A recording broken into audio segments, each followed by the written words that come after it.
절대 순종의 파워, 절대 순종의 파워라는 제목으로 하나님 말씀 증거하도록 하겠습니다. 인간이 피할 수 없는 문제는 모자람의 문제, 부족함의 문제입니다. 그러니까 인간이죠. 약합니다. 우리는 부족합니다. 그래서 이건 하나님께 나아갈 때만 해결될 수 있는 문제예요. 그러니까 하나님 없는 백성들은 항상 방황하게 돼 있는 거죠.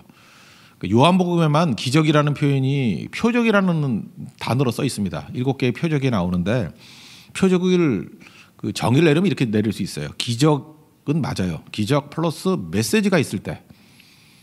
물론 메시지가 없는 게 없겠지만 예를 들어서 맹인이 눈 떴다 그러면 병 고쳤다 그거밖에 없잖아요. 그런데 그런 게 아니라 많은 병을 고친 것 중에서도 어떤 걸 뽑아가지고 예를 들어서 맹인을 고쳤다 그럴 때 이게 메시아다라는 메시지를 담을 때가 있죠. 그럴 때 그걸 표적이라 그런다고요. 그래서 기적 플러스 메시지 그것이 표적. 헬라어 단어는 세메이온 이렇게 얘기를 합니다. 이건 표적이에요. 그죠? 이건 표적이라고요. 그래서 예수님께서 우리에게 주시는 메시지가 있다는 것입니다. 이게 첫 번째 표적이라 그러죠. 근데 산기도 이런 것도 아니고 금식기도 이런 것도 아니고 잔치집에서 기적을 일으켰습니다. 이게 무슨 뜻이에요? 신앙이라는 것은 일상 삶 속에서 드러나는 능력이라는 거예요. 그죠? 특별하게 신앙생활 따로 있고 일상생활 따로 있는 게 아니라 삶 속에서 일상생활 속에서 하나님의 능력이 드러나야 된다는 것입니다. 결혼식장 가는데 포도주가 없어요. 이스라엘에게는 이게 되게 중요한 문제거든요. 이건 간단한 문제가 아닙니다. 이거 결혼식 망칠 수 있는 문제였다라는 것입니다. 인생이 그렇죠. 꼭 필요한 거는 다 준비합니까? 꼭 필요한 것들도 없을 때가 되게 많잖아요. 그래서 당황해요. 있거나 말거나 하는 것들 없으면 그냥 넘어가면 되겠지만 인생이 당황스러운 이유는 그거 없으면 안 되는데 이런 데 없다라는 거예요. 그런 문제들마다 우리 예수님께 나아가는 게 필요하다는 것입니다. 3가지 단계를 얘기를 하는데 먼저 말씀드릴게요. 맡기라. 맡겼잖아요. 주님 앞에. 맡기면 다 끝나는 게 아니죠. 맡기면 주님께서 우리에게 말씀하실 거 아니에요. 나한테 맡긴다는 게 주인 된다는 뜻이거든요. 주인 대신 예수님께 다 맡겼어요. 주님이 이제 내게 요구하는 게 있겠죠. 해라. 그러면 순종. 그래서 맡김까지는 한다고 얘기를 하는데 이 맡김이 가짜일 가능성이 커요. 순종 안 하면. 그러니까 절대 순종. 그럼 변화가 나타난다는 것입니다. 이게 3단계예요. 맡기라, 순종하라, 변화될 것이다. 이 패턴이 신앙생활의 모든 것에 다 적용될 수 있다는 것입니다. 오늘도 주님 앞에 진짜 온전히 맡기십시오. 맡기는 훈련을 해야 돼요. 맡기면 그 다음에 우리에게 필요한 건 뭐예요? 사실 이 몸통 같은 게 절대 순종이라고요.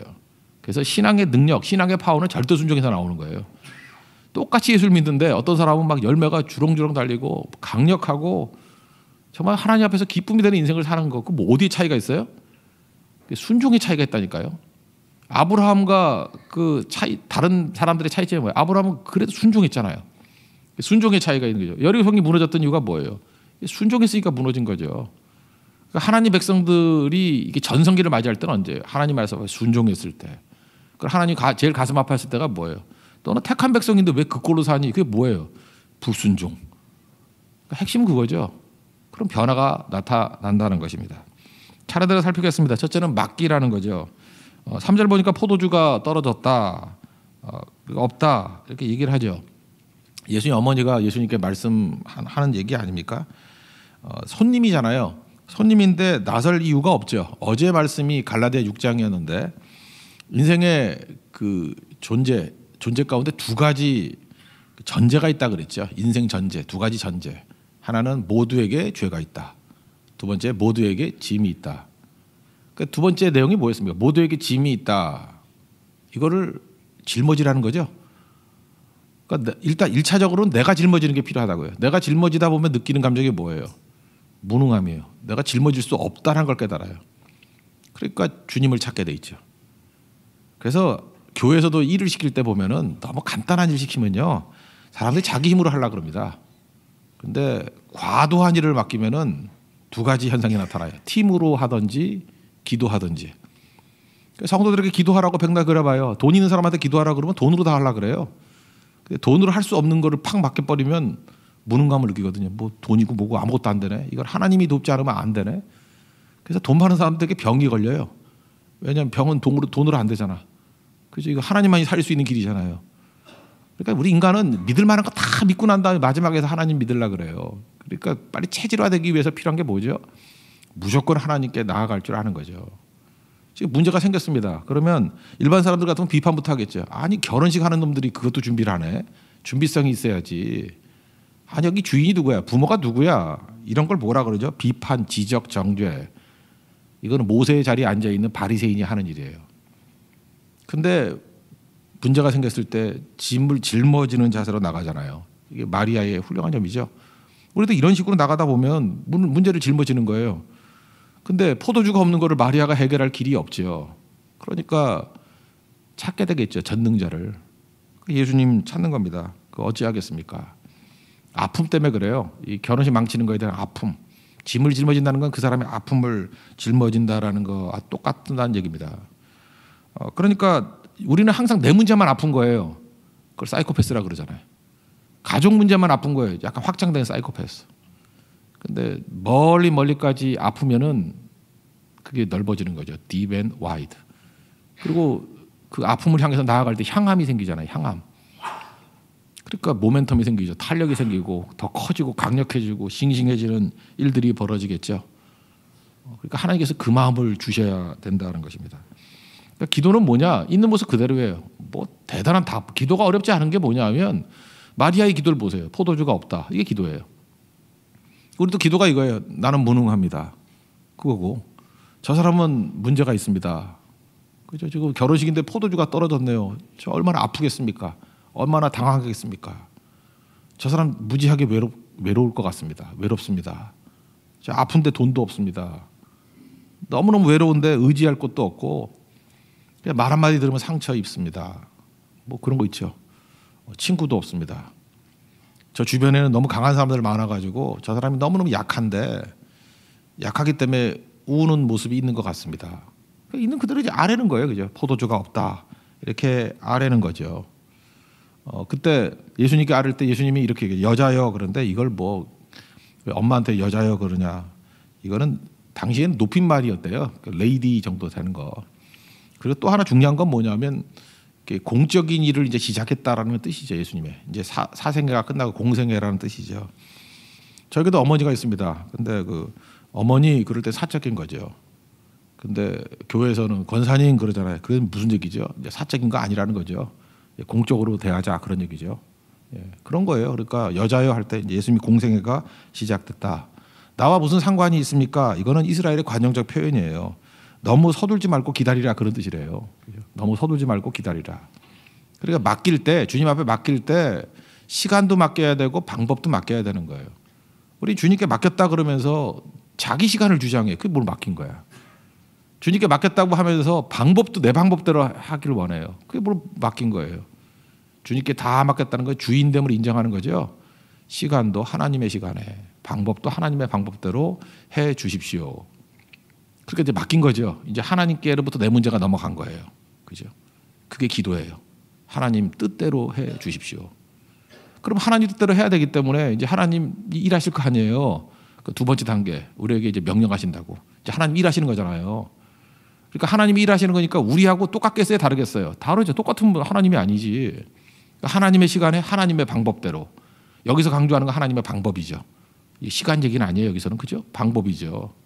그래서 우리에게 하나님 방법대로 알려주시는데 이제 우리가 해야 될 일은 뭐예요? 하나님 방법이 옳다죠. 순종해야 된다. 순종. 하나님께서 이제 하시는 방법을 보죠. 예수님이 이렇게 말씀하십니다. 먼저 마리아가 그러죠. 너에게 뭐라 그러든지 그대로 하라고. 그 5절 보니까 무슨 말씀을 하시든지 그대로 해라. 순종 얘기입니다. 절대 순종 얘기. 예수님 말씀이 뭐냐 하면은 야, 물 떠다가 7절 보니까 항아리에 물을 채우라. 아귀까지 채우라. 물 채우라. 이게 하나님 방법이에요. 근데 잘 보세요. 우리 인간의 입장에 놓고 볼 때 지금 필요한 게 뭐예요? 포도주가 필요하단 말이에요. 그 포도주가 필요한데 뭐 예를 들어 오병이어가 같이 뭐 포도주를 조금 집어넣어라 그러면 뭐 늘려주겠다 뭐 이러면 모르겠어요. 그죠? 아니면 뭐 포도주 조금 집어넣고 물을 갖다 부어라 그러면 이게 섞여가지고 뭐 희석이 아니라 농도를 진하게 만들겠다 뭐 그러면 모르겠는데 필요한 건 포도주인데 물을 채우래요. 이게 이해가 됩니까? 이해가 안 된다고요. 그래서 대부분의 사람들이 여기서 나가 떨어져요. 순종 안 해요. 아니 하나님 지금 말귀를 못 알아들으시는 겁니까? 지금 내가 부족한 게 포도주라니까요. 근데 왜 물을 부래요? 이거 따지기 시작하면 이게 이제 헬레니즘이거든요. 헬레니즘은 이성이기 때문에 이성은 맨날 질문하는 거예요. 헤브라이즘의 특징이 뭐예요? 순종이라고요. 그러니까 요즘에는 뭐 젊은이들 맨날 교육받는다는 게 맨날 질문하라는 거 아니에요? 질문이 뭐가 나온다 그러는데 그것도 맞긴 맞아요. 그죠? 일반 일상생활 과학에서는 맞는 얘기지만 신학의 차원에선 누가 질문하래요? 여기서 순종이 필요할 때 왜 질문을 해요? 그건 불순종이지. 그 질문도 해야 될 때가 있는 거죠. 지금 순종해야 될 때 순종 안 한다를 질문으로 포장하면 안 되죠. 그러니까 이상하더라도 순종이죠. 포도주가 필요한데 물을 채우라 그래서 채웠어요. 그것도 적당히 순종이 아니라 아기까지 채우니 이건 무슨 얘기예요? 절대 순종. 절대 순종하라는 거예요. 그렇죠? full 영어에서 full이라는 표현이에요. fully 다 채우라고요. full obedience. 다 채우라. 그리고 8절에 보니까 또 물 갖다 떠다 주래요. 이거 더 큰 위기죠. 그러니까 나 혼자 믿는 건 좋아요. 근데 이건 또 망신당할 수 있는 거죠. 포도주를 기대하는 사람들에게 물 떠다 주래요. 그리고 이거는 이제 공적인 일이 되는 거 아니에요. 주님 좋습니다. 저는 믿을 수 있는데 이게 믿음을 직장에서 하라 그러면 어떡합니까? 뭐 이런 거죠. 이게 직장은 교회가 아닌데요. 뭐 이런 얘기가 나오잖아요. 사업하고 신앙하고 다른 거 아니에요? 다른 게 아닌데 우리는 그런 질문을 한다고요. 그 예수님 확장이죠. 믿음의 순종의 확장. 그래서 물 떠온 거 갖다 주래요. 갖다 줬더니 포도주가 된 거죠. 이 패턴을 얘기하는 거예요. 지금 첫 번째 표적이니까 표적은 뭐가 있다고요? 기적 플러스 메시지라고요. 이 메시지예요. 우리 인생의 삶의 전 분야에서도 이런 식으로 해야 된다는 것입니다. 그래서 고린도전서 1장 같은 데 보면 세상에서 지혜롭다고 하는 사람이 지혜로운 게 아니라는 거죠. 세상에서 뭐 능력 있다는 사람이 능력 있는 게 아니라는 거죠. 왜? 그 사람들은 되지도 않은 하나님께 맡겼다 그러면서 하나님이 자기 수준에서 일하기를 원한다고. 하나님께 맡긴 거는 하나님 수준에서 일하는 거 아니에요. 그러면 인간의 논리, 인간의 이성으로 다 설명이 안 되겠죠. 갇혀 있는 분이 아니라고요. 그러니까 하나님 방법대로 일하는 것을 믿어야죠. 그래서 이상한 일이 벌어지는데 순종은요. 그런 말이 있죠. 믿음은 일을 하는 게 아니라 일이 되는 거라고. 잘 보세요. 일을 한다 그러면 주어가 누구예요? 내가 일을 하는 거 아니에요. 그러니까 일을 한다라고 생각하는 걸 하나님께 맡겼다 그러면 자꾸 내가 하려고 그래. 그러니까 이게 모순이에요. 그 자체가. 하나님께 맡겼다 그러면서 왜 내가 일을 하려고 그래요? 하나님께 맡겼습니다. 그러면 그다음부터 하나님이 일하시는 거죠. 하나님이 일하시는 부분에서 나에게 명령하신 게 있으면은 순종하면 되는 거고 또 하나님이 일하실 때 나를 개입 안 시키고도 일할 수 있어요? 없어요? 새벽에 그래서 이해가 안 돼요? 하나님이 일을 하신다니까요. 그런데 내가 맡겼다 할지라도 나를 개입 안 시키고 하나님 혼자서 일하실 수도 있죠. 뭐 딴 사람을 통해서라도. 그런 걸 일이 된다 그러는 거예요. 그래서 놀라는 거예요. 내가 아무것도 안 했는데 일이 되네. 예, 그리고 또 나를 시킬 때도 있어요. 물 갖다 떠다 주라 뭐 이런 거 정도. 그러니까 내가 꼭 개입돼야 되는 것만도 아니에요. 그러니까 주님께 맡기면요. 그냥 돼요. 일이 된다고. 그리고 주님이 내게 요구하는 것만 하면 돼요. 그게 순종이에요. 요구하는 것도 뭘까요? 그냥 믿어드리는 거예요. 믿는 거예요. 내가 하나님의 일을 뭐 어떻게 해야 됩니까? 그랬더니 요한복음 6장에 나오잖아요. 그 하나님이 보내신 자를 믿는 게 하나님의 일이라고. 그 믿음이라는 거는 그 포괄적인 거예요. 다른 사람을 통해서도 일할 수 있다. 하나님 홀로 일할 수도 있다. 나를 약간 개입시켜서 일할 수도 있다. 아니면 fully 나를 온전히 사용해서 일할 수도 있다. 여리고성 돌아가지고 여리고성 무너뜨린 거 그 이스라엘이 돌기 때문에 무너진 거예요? 하나님이 일하신 거지. 근데 하나님이 일하시는데 이스라엘 백성들에게 어느 정도 개입을 시킨 거예요? 그냥 하루에 한 바퀴씩 돌고 마지막에 7바퀴 돌라고. 그거에 대해서만 순종한 거예요. 그러니까 착각에 빠지면 안 되죠. 지금도 우리도 뺑뺑이 돌면은 뭐 무너진다. 그거 아니에요. 하나님이 일하시는 건데 하나님이 명령하신 거에 대해서 순종했다. 그게 맞는 얘기지. 그거를 일반화시켜서는 안 된다라는 것입니다. 그래서 우리 인생이 그 순종이 일을 해야 되는데 하나님이 일하시는 거죠. 순종이 하나님의 일하시는 거에 대해서 이렇게 인정하는 것이 돼야 되는데 우리는 그렇게 안 해요. 부족함에 끌려다녀요. 맨날 부족하니까 부족함 채우겠다고 자기가 뛰죠. 그러니까 처음 맡긴 게 아니라니까요. 불순종은 1번이 이루어진 게 아니에요. 맡긴 게 아니에요. 1번이 거짓말이었음이 증명되는 거죠. 그러니까 아무것도 아닌 거예요. 불순종하는 건 아무것도 아닌 거예요. 그냥 교회 놀이한 거예요. 아무것도 아니라고. 그러니까 오늘도 우리가 해야 될 일이 뭐냐? 주님께 맡기는 거. 그 맡겼음이 이게 긴가민가 하잖아요. 내가 진짜 주님께 맡긴 건가? 그러면 주님께서 아무 말씀 안 하시면 그냥 맡기고 그냥 기도하고 가만히 있으면 돼요. 근데 주님께서 어떤 것도 요구하시는 게 있거든요. 그 요구하시는 거에 대해서 순종하면 돼요. 관계 없어 보이죠? 나는 지금 내 사업 문제 때문에 주님 앞에 기도를 했는데 주님은 뭐 엉뚱한 딴 거래. 뭐 선교를 가라 뭐 이렇게 얘기를 해요. 그러면 포도주가 필요한데 지금 무슨 말씀을 하시는 거예요? 근데 다 맡기고 선교를 갔더니 일이 돼. 근데 주님께 다 맡겼대. 그래서 내가 없으면 안 된대. 그래서 뭐 죽어라 일을 하려고 그래. 근데 맡긴 게 아니죠. 그러니까 내가 일을 해보세요. 뭐 되나? 한 가지 일 해결되면 두세 가지 일이 터져버리고. 그죠? 이게 문제가 더 생겨버리는 거죠. 그럼 믿은 게 아니라니까요. 뭐 맨날 똑같은 얘기를 또 해요. 이건 표적이라니까, 표적. 이거 하나만 얘기하는 게 아니라 우리는 삶을 이렇게 산다고요. 그러니까 이런 패턴을 받아들여야 된다는 것입니다. 세 번째 단계는 뭐예요? 변화겠죠. 변화가 일어나서 물이 포도주고 됐죠. 그리고 뭐 사람들이 놀래죠. 사람이 하는 것보다 하나님이 하시는 게 언제나 놀라우니까. 뭐 처음에는 뭐 좋은 거 주고 취한 다음에 나쁜 거 주는데 더 좋은 거 준다. I need you more. 주님이 더 필요하죠. 더 사랑하죠. 그 뭐 성기만 성길수록 더 귀한 분이죠. 근데 11절이 나오잖아요. 이게 포도주 만드는 사건이 아니라 이것 때문에 제자들이 그를 믿으니라. 믿었다는 게 무슨 얘기예요? 이제는 이거 하나로 끝나는 게 아니라 다른 문제들도 이런 방식으로 풀 것이다. 그런 뜻이죠. 이거는 공식인 거예요. 이 공식을 가지고 이제 공식으로 받아들였다는 거죠. 이제 이후에도 이렇게 살 것이다. 이런 거예요. 우리 인생이 하나님에 대한 믿음이었으면 맹물 같은 인생입니다. 맨날 맹탕해. 뭐 열심히 뛰긴 뛰는데 맹탕해요. 근데 주님께 맡기고 주님께서 말씀하신 거에 대해서 절대 순종하면, 순종은요 일하는 것도 포함되지만 가만히 있는 것도 포함되는 거예요. 말씀 안 하면 가만히 있는 게 순종이에요. 그죠? 하나님이 다른 걸 통해서도 막 일을 하셔요. 그것도 순종이에요. 그러니까 주님이 말씀하신 거에 대해만 순종하는 거예요. 그러면 무조건 변화가 일어나요.